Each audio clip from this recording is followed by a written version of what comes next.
Louvado seja nosso Senhor Jesus Cristo, para sempre seja louvado. Nós estamos amanhecendo domingo, que é o dia do Senhor, exatamente por causa da ressurreição de Jesus, que foi no sábado santo para o domingo. Durante toda a madrugada, que o Espírito Santo foi vivificando o corpo completamente mutilado de Jesus. E neste instante, 2 horas da manhã, que já está no amanhecer de um novo dia, de uma luminosa manhã de Páscoa, do manhã pascal, estamos como que em vigília, quando nós estamos ouvindo tudo aquilo que diz respeito ao nosso Mestre, que diz respeito ao nosso Salvador, que diz respeito a este Deus tão amigo, este Deus tão misericordioso, que ousou vestir-se como nós, da nossa carne, da nossa realidade humana, para viver, sofrer e fazer todas as experiências que está dentro da nossa humanidade, da nossa fragilidade, sofrendo tudo aquilo que nós sofremos, imerecidamente ele sofreu. Mas Deus, por causa dessa obediência, dessa abnegação total de si mesmo como Deus para se vestir de homem, de descer até nós deixando o seu trono, deixando suas roupagens de um rei, de um Deus que está no comando de todo o universo, e obediente na íntegra ao Pai, como diz Filipenses 3, ele não prevaleceu da sua condição de igualdade com Deus, mas humilhou-se ainda mais, tornando semelhante aos homens. E muito mais do que semelhante aos homens, se transformou em escravo, servidor da criatura humana, desceu à mansão dos mortos. E diante deste comportamento, desta obediência, dessa entrega e deste abandono absoluto nas mãos do seu Pai, como filho unigênico, ele veio para fazer a vontade de Deus, que era nos salvar e pagar o preço. Este preço altíssimo para Deus, como o preço da fé de Abraão era tão alto que o coração de Abraão com certeza iria morrer junto com o coração do filho, sacrificado pelo próprio pai, por causa do amor. E todo o sofrimento do filho, com certeza o pai viveu, sofreu, junto do Espírito Santo, no momento da paixão, não foi da encarnação, mas da paixão, morte. E diante desse acontecimento trágico, da morte de Jesus, da morte ignominiosa, vergonhosa, tão violenta, tão fora do comum, tão fora da normalidade, que foi além daquilo que nós imaginamos, foi o sofrimento de Jesus em todos os seus aspectos, desde seu nascimento até o seu falecimento. Embora era um homem livre, era um homem que tinha uma conexão tão profunda com o Pai que ele ficava embevecido, cheio de alegria, de gozo, Nas noites, nas madrugadas que ele passava inteiras, sem sono algum, vigilante, orante, entabulando longas conversas íntimas com o Pai, no colo do Pai, descansando no colo do Pai, buscando o consolo no colo do Pai, através das orações das quais ele necessitava. E assim como está escrito nos evangelhos, os evangelistas escreviam, ele saiu muito antes do amanhecer. Ninguém sabe se foi 9, 10 da noite, meia-noite, que hora foi, mas muito antes do amanhecer, ele saía para o lugar deserto para orar. Quanto mais deserto era o lugar, mais preferido por Jesus era. Porque ali só cabia e comportava os dois, pai e filho. Só comportava os dois. Por isso que muitas vezes, quando Jesus levava 2 dos seus apóstolos, ou 3, Pedro, Tiago e João, ele os deixava num determinado ponto e além daquele lugar, na distância de um tiro de pedra lançada, para poder ficar a sós, e deixava para trás os seus apóstolos, alguns deles, para orar e vigiar com ele, para reforçar sua oração, para estar em comum, em comunidade, porém, numa distância onde os seus apóstolos não ouviam o que ele orava e o que ele falava com o Pai. Não estavam preparados. Eles estavam distantes demais de Jesus nesse aspecto. E Jesus, por isso, tinha essas atitudes. Porque a gente tem que respeitar o distanciamento daquele que está distante, que está no começo, que está ainda no início, que ainda está no primário, vamos dizer assim, que ainda é uma criança. Certamente escandalizariam-nos, certamente assustariam-nos. Por isso Jesus tinha essas atitudes, enquanto com a oração dele pessoal. E quantas vezes Jesus repetia esse gesto, repetia esse hábito, buscando respostas do Pai, buscando a vontade do Pai, buscando quem que o Pai queria como apóstolo, como discípulo. E assim de dia Jesus executava, ele trabalhava no apostolado e à noite ele ia para o discipulado, ele ia para os pés do Pai. Por isso, tudo aquilo que Jesus fez, todos os movimentos, foram movidos pela vontade do Pai e não houve nenhum erro, não houve nenhum deslize, não houve nenhuma queda de Jesus. O demônio não conseguiu dobrar Jesus de forma alguma, dobrar Jesus na sua humanidade. Ninguém conseguiu corromper Jesus, vencer Jesus, porque Jesus, muito mais do que saber a vontade do Pai, o que o Pai queria, Jesus é a verdade, não tem duas. Ele é o caminho, a verdade e a vida.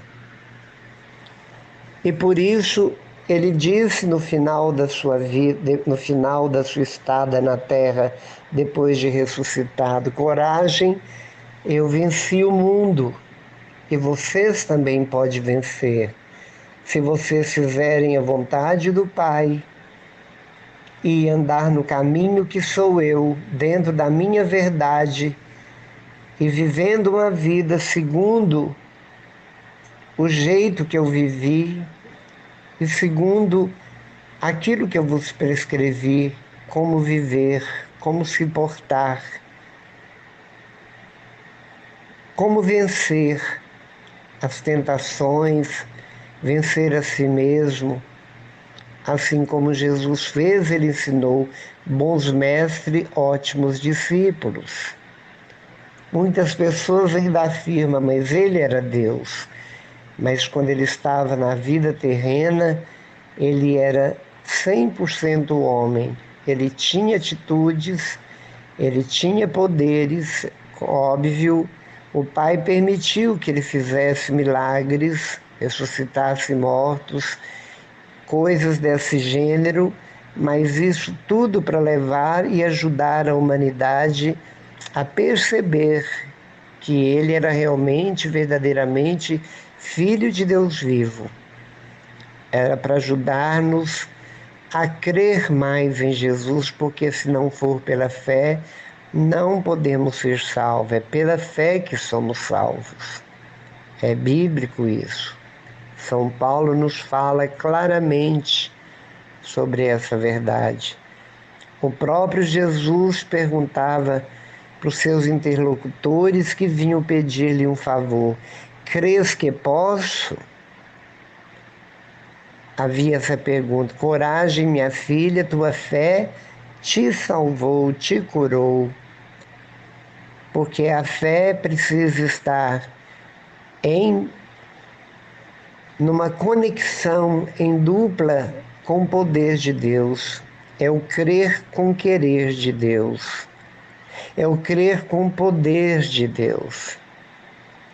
É assim que se exercia os grandes milagres, os grandes acontecimentos que causava grande comoção nas multidões, admiração e um grito em coro de ó.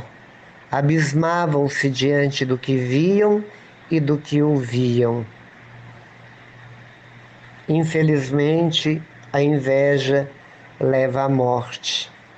E por inveja de Jesus, que arrebatava multidões, por inveja de Jesus, que eles sabiam na íntegra, intimamente, sem comentar uns com os outros, a cúpula judaica sabia claramente que Jesus fazia o certo, que ele fazia exatamente o oposto. Os pobres, os anauins de Deus, os pobres de Deus, é que precisavam verdadeiramente de socorro, de ajuda, da caridade, das quais eles não faziam o contrário.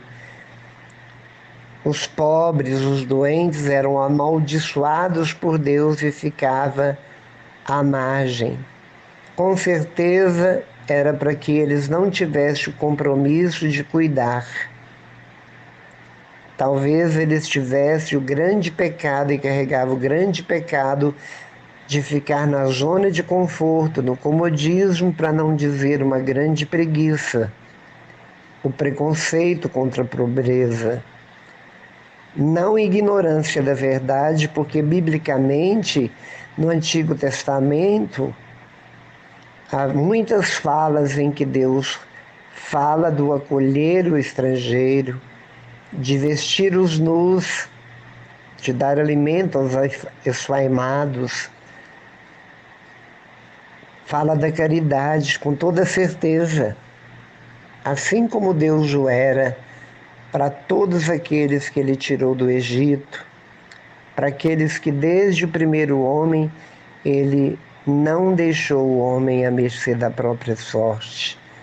Ele ia atrás do homem, ele foi atrás do homem. Capítulo 2, versículo 9, salvo engano, da Bíblia de Gênesis, no livro de Gênesis. E Jesus foi simplesmente a cara do Pai. Com certeza o coração de Jesus comungava na mesma intensidade do coração do Pai pelo poder do Espírito Santo. Por isso, quando nós amamos, uma força nos arrebata. uma força interior que inexplicável nos leva a uma coragem inexplicável que somos capazes de morrer, de dar a vida por aqueles que não conseguem revidar, lutar, porque com todas as desvantagens. E Jesus veio trazer as vantagens aos anauins, aos pobres de Deus, aos doentes, os sem vez e sem voz. Ele veio para dar a eles o suporte necessário, a força necessária.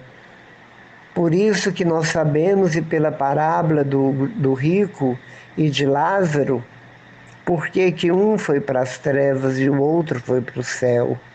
Exatamente porque houve um que havia grande sofrimento em sua vida, comia o resto que caía das mesas do rico. Como passar por uma vida dentro dessa indignidade total, fome total, desprezo total, humilhação total e ainda cair na escuridão do inferno.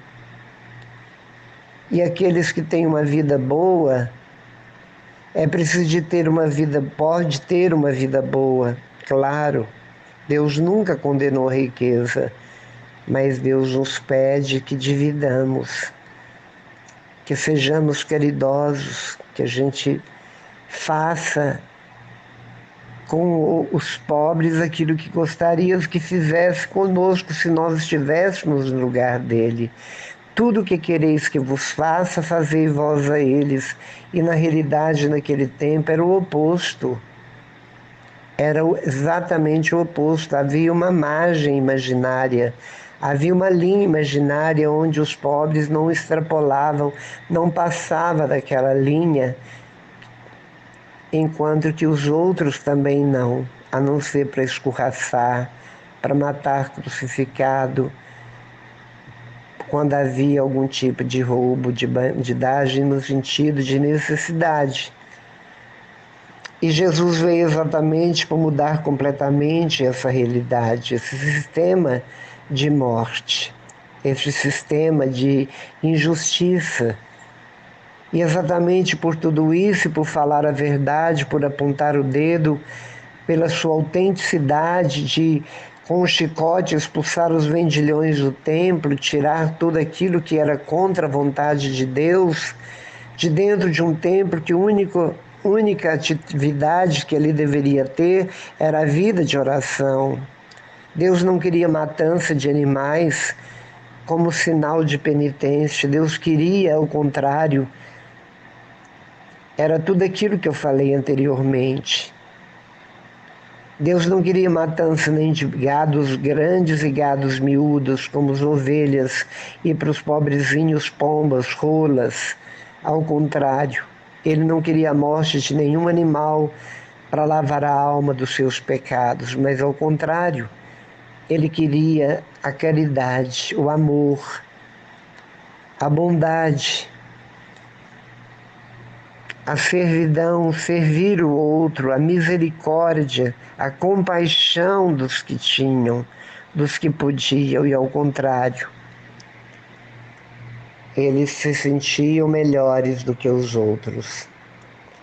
E Jesus veio revolucionar.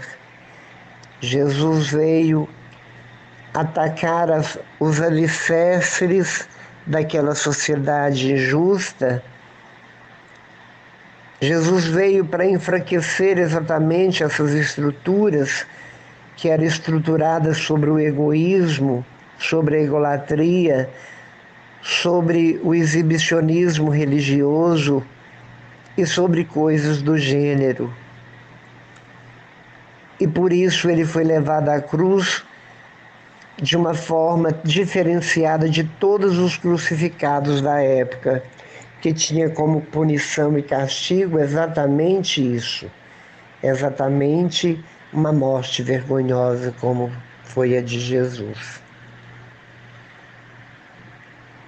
E hoje, nesta noite, há tantos milênios atrás, Jesus estava sendo vivificado depois de passar por toda a tribulação, marcado completamente seu corpo por linhas, por hematomas de toda sorte e natureza, que levou ele totalmente à morte, à aparência de um fracassado e desfigurado, tão ao contrário da transfiguração sobre o Monte Tabor, onde suas roupas ficaram luminosas, tal como elas estão no céu junto do Pai.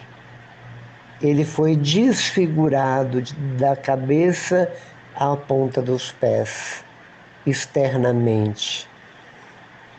Sem contar as decepções que ele teve com seus eleitos e escolhidos, que também traíram, negaram-no, fugiram, decepcionaram com ele, julgando ser ele um super-homem que veio salvar, que veio para um governo completamente oposto ao que era. E, no entanto, o que eles viram foi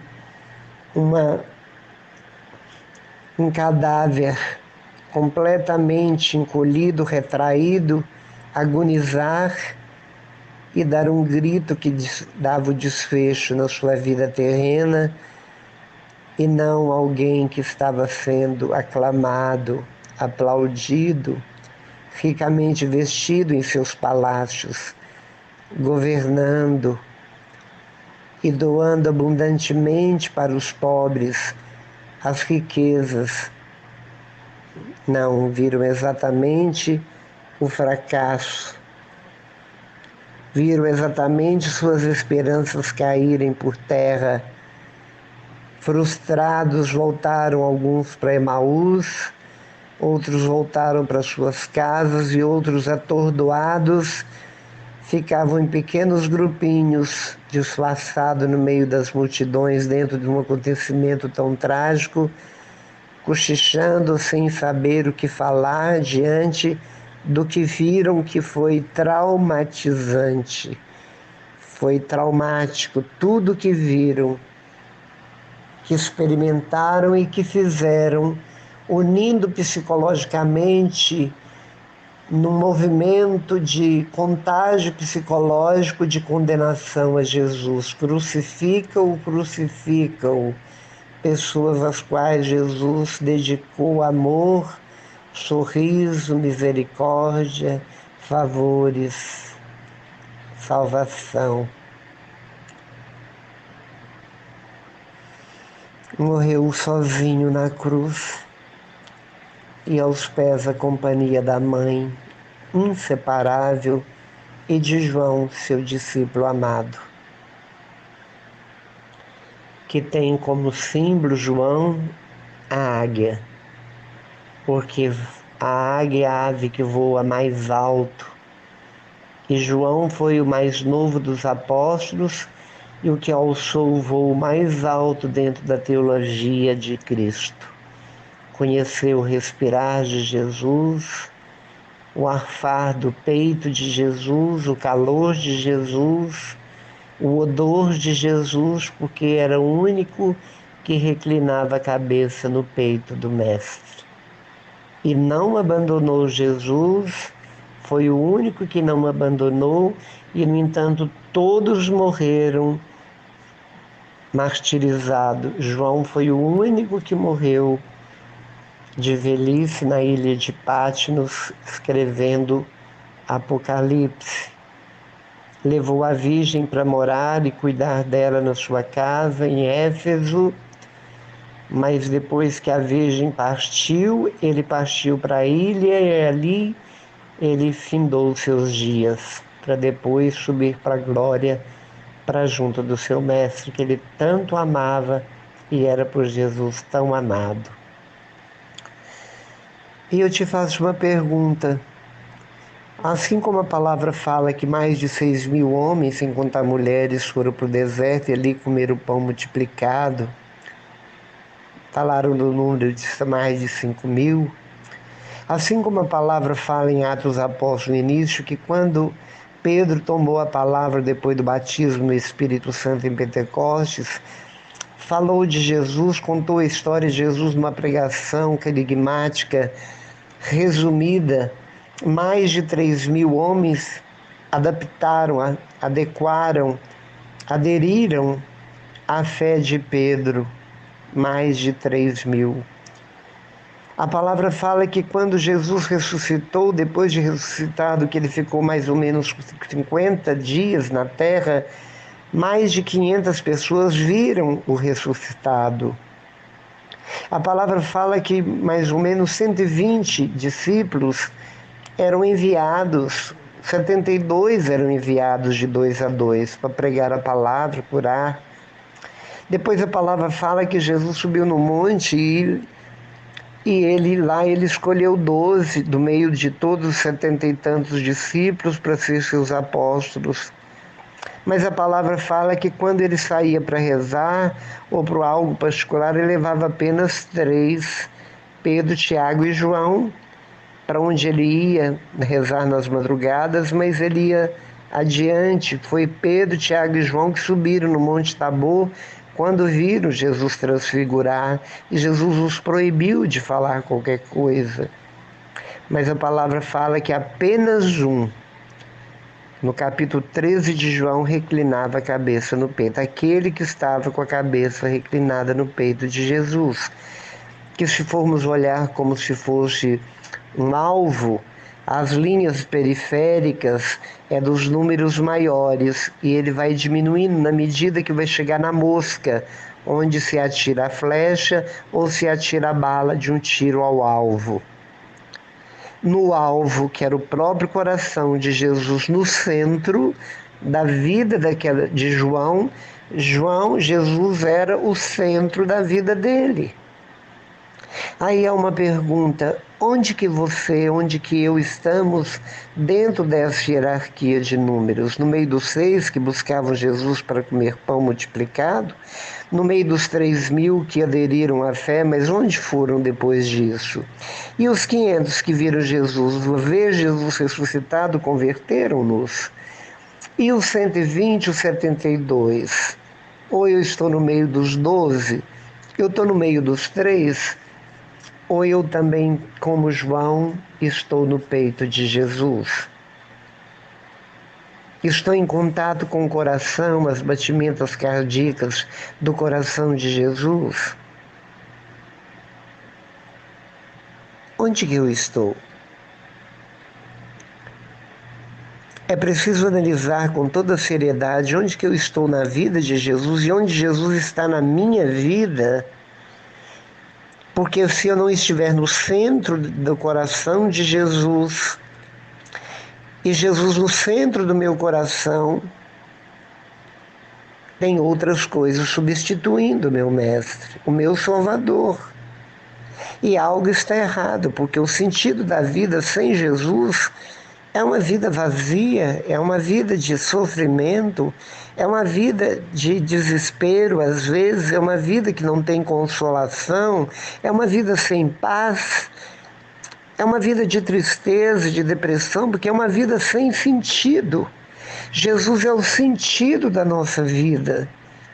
Jesus é o pleno sentido da nossa vida, ele é o oxigênio que respiramos, ele é a alegria que não falta, não a alegria de um presente que se ganha, mas logo em seguida nosso humor muda, porque vamos psicoadaptando aquilo que é bom e vamos exigindo mais e mais. Não, Jesus preenche as lacunas e a felicidade se torna eterna. Nós morremos na paz e na alegria. Mesmo nas alternâncias dos problemas da vida do dia a dia, não abalam a minha alegria interior, a paz interior, porque sabemos que atrás de todo mal existe um bem maior que se chama Deus amigo, meu Deus Salvador, Jesus, meu Rei, meu Senhor, o centro da minha casa. Meu coração é um trono que cabe apenas um. E quem que está sentado no trono do meu coração? Sou eu, como egolátrico? É alguém que eu sou apaixonado, que maldito o homem que confia noutro homem, noutra pessoa, o homem no sentido generalizado? Quem que está sentado no meu trono? As minhas ambições? O meu desejo de juntar para viver pobre e morrer rico? Quem está sentado no meu coração? Minhas ambições desenfreadas, minha vaidade excessiva? O que é? O medo da morte, porque eu não creio na ressurreição? Eu não creio, assim como Jesus ressuscitou, eu não creio que ressuscitarei? É o medo de ir para o inferno? Então isso significa que a minha vida está desorganizada. É preciso organizá-la, e a Igreja de Cristo, que aqui está como alpendre, como a triagem para ir para o céu, está à disposição para todos nós, porque ai de nós se não tivéssemos padres, ai de nós se não tivéssemos bispos, ai de nós se não tivéssemos essa organização hierárquica dentro da igreja, ai se nós não tivéssemos o Papa, que é o nosso pai. Ai de nós se não tivéssemos, Jesus não tivesse alcançado dentro da cruz, com o coração aberto, os sacramentos, os 7 sacramentos, que são pedras, são setas indicativas que nos apontam o céu. Ai de nós se não tivesse o purgatório para purificarmos, para ficarmos tão lindos, tão brancos, tão luminosos, para poder ser lançado como bolhas de luz para junto da luz maior, que é o próprio Deus, que diz: eu sou a luz do mundo, eu sou a luz. Jesus está ressuscitando neste momento, que já são quase 3 horas da manhã. E é preciso que esta colocação, esta fala, alcance o mais profundo do seu ser e que você acredite naquilo que eu estou falando, porque eu deixei absolutamente tudo por causa da experiência do que eu ouvi.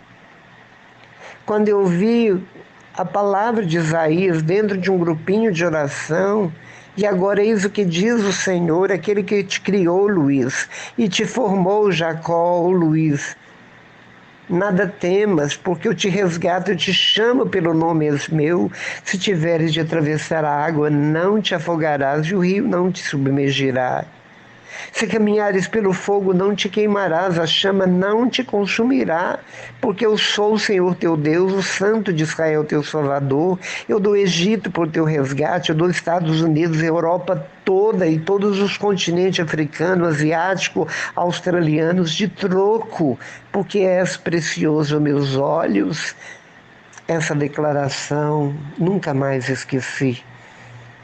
Me tocou tão profundamente nas entranhas, nas vísceras do meu coração, e deixei ali, sem que ninguém me pedisse, toda a minha prática de homossexualidade, toda a minha ambição desenfreada, minha vaidade excessiva, as minhas glórias dentro de tudo que o mundo me propôs por causa do dinheiro, tudo, e saí dali tão pobre de bens que o mundo fala, mas sair pobre, mas com bem maior. Vale a pena você dar tudo que tem para ficar com Jesus. Não existe comparação para isso. Não vale a pena passar uma vida vigiando, sofrendo, porque tens medo de que te roubem. Por isso as casas são tão cheias de cadeado, de arame farpado, cheio de todo tipo de parafernália, de defesa, de tudo que possa espantar e afugentar, de câmeras para os ladrões, porque ladrão não entra na casa de pobre. Ladrão não entra, pode ter certeza. O que atrai os pobres é aquilo que é rico, é aquilo que é atraente. E quando nós pomos dinheiro no bolso, quando é uma quantidade maior, a paz sai pelo coração. Mas se pormos Jesus no coração, nós não temos necessidade de pôr dinheiro no bolso. Nós temos necessidade apenas daquilo que Ele promove para nós, assim como tem 32 anos que eu vivo da providência divina e nada me falta. Tenho tudo que preciso. Eu tenho casa, eu tenho carro. E você pergunta, como que você adquiriu? Não sei te explicar. Simplesmente aconteceu. foi por um carro velho que eu troquei a troco de terreno, que eu fui construindo, e hoje eu tenho uma casa de 3 pisos, de 17 cômodos, toda mobiliada, no lugar aprazível, onde a riqueza da paisagem, a vista é fantástica. Tudo isso foi preparado por Deus, porque Ele me levou a sonhar todos os dias com este lugar, com essa casa pronta e etc. Estou dentro de um lugar onde eu não preciso absolutamente mais nada. É onde tenho silêncio para orar, é onde eu tenho espaço para andar, para plantar, para cultivar, para trabalhar, para descansar, porque já estou na velhice, eu já sou uma pessoa idosa. Ainda cuido de um doente que aqui faz muito bem para ele. Tenho vizinhos maravilhosos, tenho condições de ir e vir. E moro nesse lugar tão distante da cidade, no entanto eu não perco uma missa. Agora perco porque, com a diminuição das presenças na igreja, não tem jeito de eu ir, eu tenho que ceder, eu tenho que ir uma vez, faltar outros dias para dar espaço, dar oportunidade para os outros. Seria muito egoísmo da minha parte, mas aqui eu tenho a televisão, eu comungo, o próprio Jesus me dá a hóstia consagrada, assim como ele me mostrou antes da pandemia. Ele se mostrou pregado numa cruz e eu me via embaixo dele, olhando para ele. Uma visão que ele me deu, me mostrou, e eu não entendia. De repente a mão direita dele solta do braço da cruz e vem direto ao peito, e a mão dele mete dentro do buraco do peito e tira uma hóstia. Ele reclina com a mão pendurada de esquerda e reclina um pouco o próprio tronco e põe a hóstia na minha boca. Eu não me entendi, não tive discernimento. Quando veio a pandemia, as igrejas fecharam e eu passei a ver a missa pela televisão. E aí o que aconteceu? Não é o ministro extraordinário, nem o padre que me dá a hóstia. É o próprio Jesus, eu creio nisso. Porque eu tenho uma comunhão com Ele. Eu tenho uma comunhão com Ele pela palavra. Participar da missa televisiva num tempo como este é a mesma coisa de fosse ser presencial. É claro que me dá uma saudade, uma sede louca da Eucaristia, e por isso eu vou à missa de vez em quando. E quando não tinha pandemia, eu ia todos os dias. Eu ia com gasolina e sem gasolina, eu ia. Eu não trocava uma Eucaristia pelo medo da gasolina acabar no meio do caminho, eu ter que subir, andar a pé mais ou menos uns 10 a 13, 14 quilômetros. Porque uma hóstia perdida é uma hóstia perdida. Por isso não perca a oportunidade neste momento, comungar comigo, comungar com todos os cristãos autênticos e verdadeiros. Não perca a oportunidade de comungar com todos os santos que já se elevaram aos altares. Não perca a oportunidade de comungar com as almas do purgatório. Não perca a oportunidade de comungar a sua igreja, no pleno sentido da palavra, uma comunhão plena, total, com toda a humanidade do mundo inteiro, do qual é tão amado por Jesus. E deixe Jesus te ressuscitar. Deixe o Espírito Santo vivificar seu corpo, sua mente, seu espírito, sua alma. Deixe Jesus vivificar toda a sua pessoa, no pleno sentido, vivificar e santificar. Dê o seu corpo, consagre teu corpo, consagre seus desejos, consagre seus apetites, consagre suas vontades, consagre as pessoas que você ama, consagre tudo ao Senhor e se consagre totalmente, inteiro, sem ninguém sentado no trono, para que Ele venha sentar, governar a sua vida e dirigir, e tenha todos os dias uma bela manhã e um belo dia de Páscoa na sua vida. Amém. Estivemos unidos e reunidos em nome do Pai, do Filho e do Espírito Santo. Amém.